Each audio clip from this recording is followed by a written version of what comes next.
சாதாரணமாக எமது வாழ்க்கையில் மின் உபகரணங்களை நாம் பரவலாக பயன்படுத்துகின்றோம் அல்லவா? அதற்கமைய இந்த பாடப்பகுதியில் நாம் அவை தொடர்பாக கலந்துரையாடுவதற்கு தயாராகுவோம். இலத்திரனியல் தொடர்பான அறிமுகத்தின் கீழ் முக்கியமாக நாம் கலந்துரையாட இருப்பது கடத்திகள், குறைக்கடத்திகள் மற்றும் குறைக்கடத்திகளின் வகைகள் என்பன தொடர்பாகும். நீங்கள் தற்போது இணைந்திருப்பது தரம் 11 பௌதிகவியல் பாடத்தில் இலத்திரனியல் என்ற பாடப்பரப்பில் ஆகும். இலத்திரனியல் என்பது இன்றைய உலகில் மனித வாழ்க்கையில் உயிரை போல பிரிக்க முடியாத ஒரு பகுதியாக மாறிவிட்டது. அப்படியாயின் நாங்கள் தற்போது இலத்திரனியல் பாடத்தை கற்பதற்கு தயாராகுவோம். கடத்திகள் தொடர்பாக உங்களுக்கு தற்போது அனுபவம் இருக்கும். மின்னோட்டம் கடத்தப்படும் அல்லது மின்னை கடத்தும் திரவியங்கள் கடத்திகள் ஆகும். ரிக், உங்களுக்கு தெரிந்த கடத்திகள் யாவை? செப்பு, அலுமினியம், இரும்பு போன்ற உலோகங்களும் செப்பு, பித்தளை போன்ற கலப்பு உலோகங்களும் கடத்திகள் ஆகும்.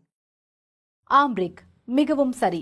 அப்படியென்றால் நமக்கு தெரியும், காவலிகள் என்பது மின்சாரத்தை கடத்தாத பொருள்கள். அப்படியென்றால் பிளாஸ்டிக் வகைகள், பொலித்தீன், உலர்ந்த பலகை துண்டுகள், கண்ணாடி போன்ற பொருள்கள், இவற்றையே காவலிகள் என நாம் அழைக்கின்றோம். உலோகங்களில் அணுக்களின் கட்டமைப்பு எவ்வாறு அமைந்துள்ளது என இப்போது உங்களுக்கு தெரிந்திருக்கும். உலோகங்களில் அணுக்கள் எவ்வாறு பிணைக்கப்பட்டுள்ளது என்பதை பற்றி நீங்கள் தற்போது அறிந்திருப்பீர்கள். இந்த உலோகங்களில் காணப்படுகின்ற அணுக்களில் சுயாதீன இலத்திரன்களும் காணப்படுகின்றன. அந்த அணுக்கள் சுயாதீனமானவை. அப்படியானால் இலத்திரன்கள் சுயாதீனமாக அங்குமிங்கும் அசைய முடியும். தற்போது உங்களுக்கு தெரியும், இலத்திரன்களின் சுயாதீனமான அசைவையே மின்னென நாம் அழைக்கின்றோம். இவ்வாறு சுயாதீனமாக இருக்கின்ற இலத்திரன்களுக்கு ஒரு விசையை கொடுக்கின்ற போது அந்த உலோகங்களில் இலத்திரன்கள் அசையத் தொடங்கும். இதனால் மின்னோட்டம் நிகழும்.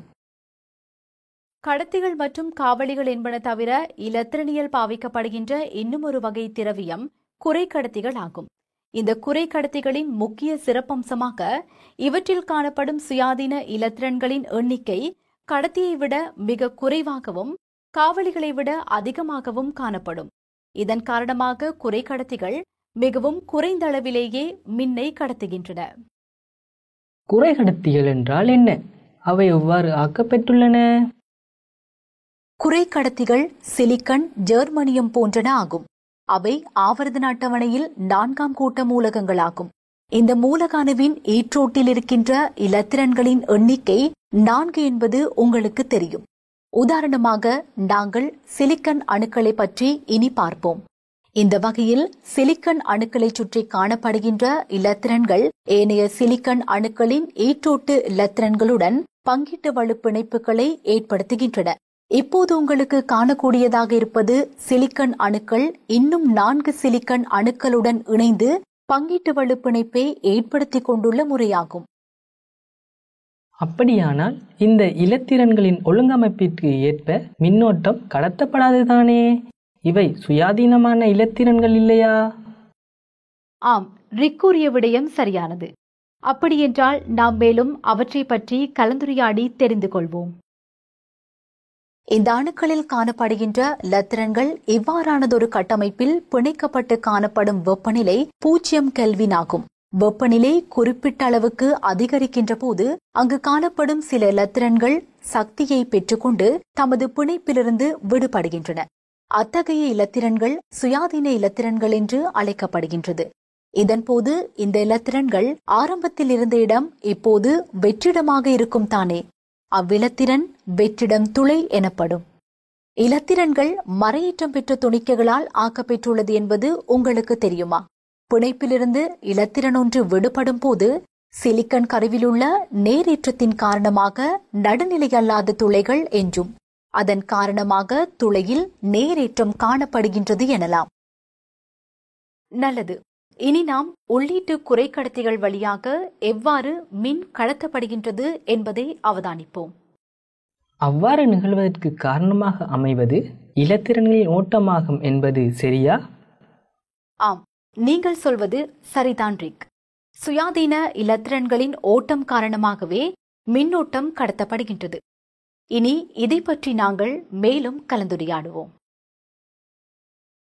சுயாதீனமான இலத்திரன்கள் உருவாகும் அதேவேளை துளைகளும் ஏற்படுகின்றன.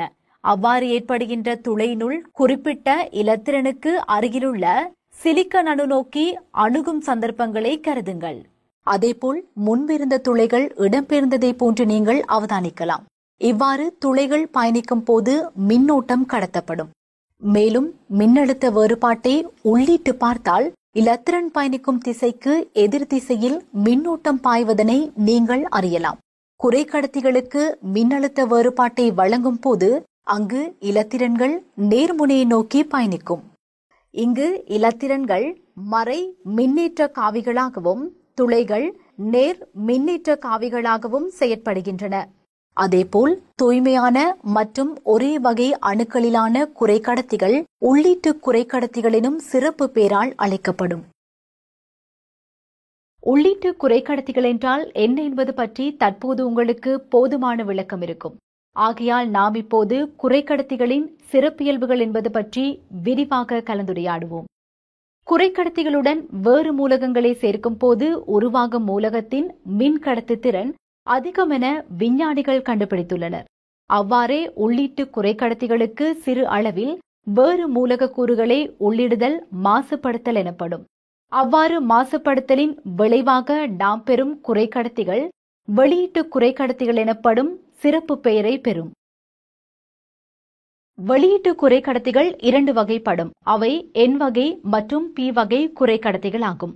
இனி நாம் இவை ஒன்றுடன் ஒன்று எவ்வாறு மாறுபடுகின்றது என பார்ப்போம்.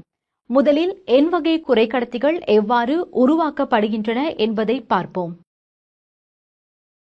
இது சிலிக்கன் குறைக்கடத்தியாகும். இதன்போது சிலிக்கன் அணுவொன்றை அகற்றி அதற்கு பதிலாக ஆவர்த்தன அட்டவணையில் 5ஆம் கூட்ட மூலகங்களில் ஒன்றான பொசுபரசு போன்ற மூலகத்தை இடுவோம்.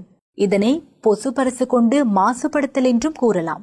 இங்கு பொசுபரசு அணுவின் புறவோட்டில் 5 சுயாதீன இலத்திரன்கள் காணப்படுகின்றன. ஒன்றாகியிருக்கின்ற அவ்வாறாயினும் சிலிக்கன் அணுவுடன் 4 இலத்திரன்களுக்கு மட்டுமே பிணைப்பை ஏற்படுத்திக் கொள்ள இயலும். அதன்போது மிகுதியாகியிருக்கின்ற ஒரு இலத்திரன் சுயாதீன இலத்திரனாக காணப்படும். குறிப்பாக கருதினால் சிலிக்கன் அணுவின் புறவோட்டிலுள்ள சுயாதீன இலத்திரன்களின் எண்ணிக்கையானது குறிப்பிட்ட அணு மாசு பெறுவதனால் அதிகரிக்கிறது. அதாவது சிலிக்கன் அணுவின் புறவோட்டில் கடத்தாறு எனப்படும் மின் கடத்து திறன் அதிகரிக்கும். சிலிக்கன் அணுவுடன் நாம் இங்கு இணைத்தது பொசுபரசு போன்று ஆவர்த்தன அட்டவணையிலுள்ள 5ஆம் கூட்ட மூலகங்களில் ஒன்று என்பதால் சிலிக்கன் அணு கூட்டத்துக்குள் சுயாதீன இலத்திரன் ஒன்று இணைகின்றது. ஆகவே இவ்வகையான குறைக்கடத்திகளை N வகையான குறைக்கடத்திகள் என்போம். எண்ணினால் நெகட்டிவ் எனும் பதம் குறிக்கப்படுகின்றது. அடுத்ததாக நாம் P வகை குறைக்கடத்திகள் தொடர்பாக இனி ஆராய்ந்து பார்ப்போம். நாம் முன்னர் செய்ததைப் போல் சிலிக்கன் சாலகம் ஒன்றை எடுத்து அதிலுள்ள சிலிக்கன் அணு ஒன்றை அகற்றுங்கள். அதன் பின்பு ஆவர்த்தன அட்டவணையில் இருக்கின்ற 3ஆம் கூட்ட மூலகம் ஒன்றை, அதாவது போரன் போன்ற மூலக அணு ஒன்றை இடுவதன் மூலம் P வகை குறைக்கடத்தி ஒன்றை அமைக்கலாம். போரன் அணுவின் புறவோட்டில் 3 சுயாதீன இலத்திரன்கள் காணப்படுகின்றன.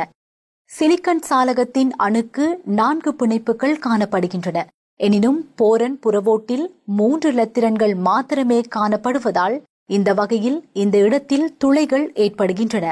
ஆவர்த்தன அட்டவணையில் 3ஆம் கூட்ட மூலகத்தின் அணு கொண்டு சிலிக்கன் மாசுபடுத்தப்படுவதால் மேலதிக துளை ஒன்று அங்கு காணப்படுகின்றது. அதேபோல் துளைகள் நேரேற்றத்திலானவை என்பதையும் நீங்கள் அறிவீர்கள். அதன் காரணமாக இந்த வகை குறைக்கடத்திகள் P வகையை சார்ந்ததாகும்.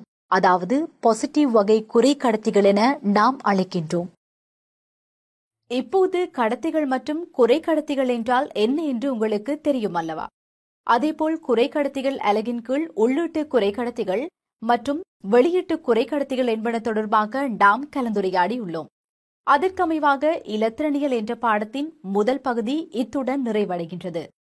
நீங்கள் பெற்றுக்கொண்ட திறனை பரீட்சிப்பதற்காக கீழுள்ள செயற்பாடுகளை செய்வதற்கு மறவாதீர்கள்.